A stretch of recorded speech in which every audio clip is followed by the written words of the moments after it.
ఏది అయినా ట్రై చెయ్యి ఆచి చికెన్ మసాలా. కేంద్ర కేబినెట్ లో భారీ ప్రక్షాళనకు రంగం సిద్ధమైంది. పార్లమెంట్ వర్షాకాల సమావేశాల్లోపు కేంద్ర కేబినెట్ ను విస్తరించబోతున్నారా? ఈసారి మంత్రివర్గ విస్తరణలో కేంద్ర హోంమంత్రి అమిత్ షాకు ప్రమోషన్ దక్కబోతుందా?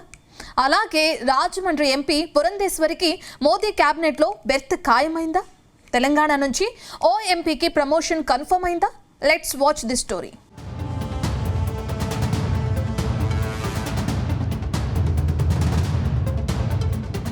కేంద్ర కేబినెట్ విస్తరణపై హస్తినలో మళ్లీ ప్రచారం జోరందుకుంది. వర్షాకాల సమావేశాలకు ముందే కేంద్ర కేబినెట్ను విస్తరించే ఆలోచనలో ప్రధాని మోదీ ఉన్నట్టు టాక్ వినిపిస్తోంది. ఈసారి మంత్రివర్గ విస్తరణలో చాలామంది సీనియర్లను తప్పించి వారికి పార్టీ పదవులు అప్పగిస్తారని ప్రచారం సాగుతోంది. ముఖ్యంగా కేంద్ర హోంమంత్రి అమిత్ షాకు ప్రమోషన్ ఇచ్చి ఉప ప్రధానిని చేస్తారని ఢిల్లీ వర్గాల్లో చర్చ జరుగుతోంది. అదే సమయంలో కొందరు మంత్రులను తప్పించి గవర్నర్లుగా పంపే అవకాశాలను పరిశీలిస్తున్నారట. ఇక తెలుగు రాష్ట్రాల నుంచి రాజమండ్రి ఎంపీ పురంధరేశ్వర్కి కేబినెట్ బెర్త్ ఖాయమన్న ప్రచారం సాగుతోంది. ఇక తెలంగాణ నుంచి ఓ నేతకు కేంద్ర మంత్రిగా అవకాశం ఇస్తారని హస్తిన వర్గాల్లో జోరుగా టాక్ నడుస్తోంది.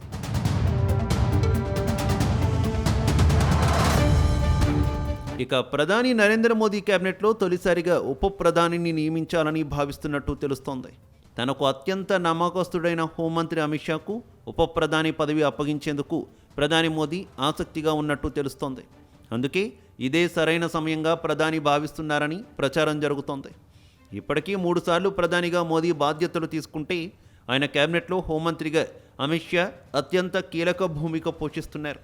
ఇక ఆయనకు ఉప ప్రధానిగా ప్రమోషన్ ఇవ్వడమే కాకుండా భావి ప్రధాని అన్న సంకేతాలు ఇవ్వాలని మోదీ ఆలోచనగా ఉందని బీజేపీ వర్గాల్లో ప్రచారం సాగుతోంది. ఇప్పుడు ఈ వ్యవహారం బీజేపీ ఆర్ఎస్ఎస్ వర్గాల్లో చర్చనీయాంశంగా మారుతోంది.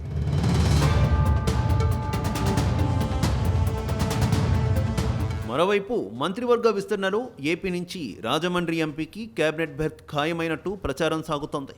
దగ్గుబాటి పురంధరేశ్వరిని కేంద్ర కేబినెట్లోకి తీసుకోవాలని ఏపీ సీఎం చంద్రబాబు నుంచి ప్రధాని మోదీపై ఒత్తిడి ఉన్నట్టు తెలుస్తోంది.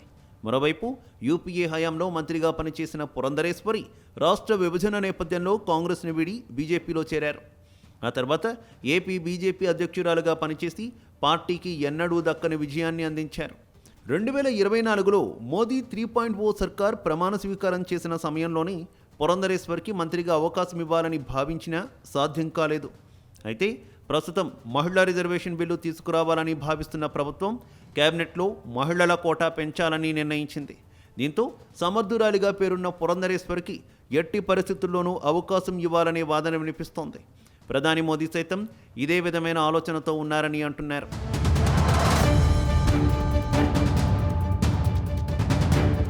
ఇక తెలంగాణ నుంచి ఓ ఎంపీకి ప్రమోషన్ దక్కొచ్చని చెబుతున్నారు. ప్రస్తుతం తెలంగాణలో 2 కేంద్ర మంత్రులు ఉన్నారు. ఇందులో ఒకరు కేంద్ర మంత్రి కిషన్ రెడ్డి కాగా మరొకరు బండి సంజయ్. వీళ్లే కాకుండా మరో నేతకు కేంద్ర మంత్రిగా అవకాశం ఇవ్వాలని ప్రధాని మోదీ భావిస్తున్నారట. ప్రస్తుతం కేంద్ర మంత్రి పదవి రేసులో 4 నేతల పేర్లు ముఖ్యంగా వినిపిస్తున్నాయి. ఇందులో Malkajgiri MP Etela Rajender, Mahbubnagar MP DK Aruna, Adilabad MP Gondam Nagesh, Nizamabad MP Dharmapuri Arvind పేర్లు ప్రచారంలో ఉన్నాయి. వీరిలో ఎవరో ఒకరికి కేంద్ర మంత్రిగా ప్రమోషన్ దక్కచ్చని పార్టీ వర్గాలు చెబుతున్నాయి.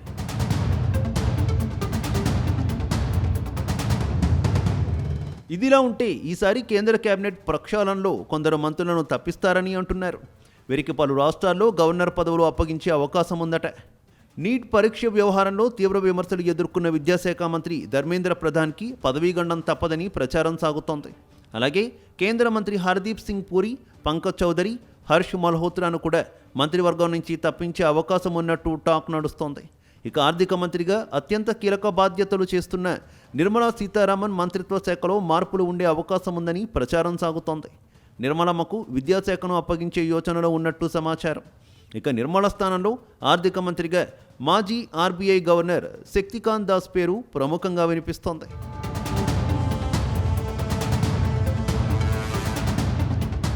మరోవైపు బీజేపీలో విలీనమైన పార్టీల నేతలకు ఇతర పార్టీల నుంచి ఎన్డీఏకు మద్దతు ఇస్తున్న వారికి కూడా కేబినెట్లో స్థానం కల్పించే అవకాశం ఉందని రాజకీయ వర్గాల్లో ప్రచారం సాగుతోంది.